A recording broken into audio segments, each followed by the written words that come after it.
تلنگانہ حکومت کو supreme court سے جھٹکا لگا ہے۔ ریاستی حکومت کی جانب سے مقامی بلدی امیدواروں میں BC طبقات کو 42% ریزرویشن کی فراہمی پر ہائی کورٹ کے فیصلے کے خلاف دائر خصوصی درخواست کو سپریم کورٹ نے مسترد کر دیا ہے۔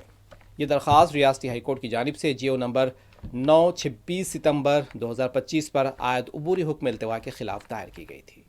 اس GO کے تحت مقامی بلدی اداروں میں پسماندہ طبقات کے لیے تحفظات کی حد 25% سے بڑھا کر 42% کر دی گئی۔ سپریم کورٹ نے ریاستی حکومت کو فیصلوں میں واضح کیا گیا ہے۔ تلنگانہ حکومت نے یہ اپیل عدالت عظمیٰ میں اس وقت دائر کی تھی جب 19 اکتوبر 2025 کو ہائی کورٹ نے BC ویلفیئر ڈپارٹمنٹ کی جانب سے جاری کردہ اس GO پر عمل درآمد کو معطل کر دیا تھا۔ ہائی کورٹ کے چیف جسٹس اپریش کمار سنگھ اور جسٹس GM محی الدین نے پر مشتمل بینچ نے مختلف درخواستوں کی سماعت کے دوران یہ حکم دیا تھا۔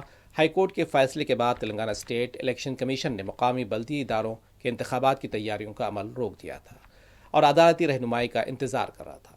ریاستی حکومت نے سپریم کورٹ سے فوری سماعت کی اپیل کی تھی تاکہ 42% BC کوٹے کے ساتھ انتخابات کرانے کی اجازت حاصل کی جا سکے۔ تاہم سپریم کورٹ کی جانب سے درخواست مسترد کیے جانے کے بعد حکومت اب دستور میں مقررہ کردہ مجموعی 50% ریزرویشن کی حد کے اندر رہ کر ہی انتخابات کرانے کی پابند ہوگی۔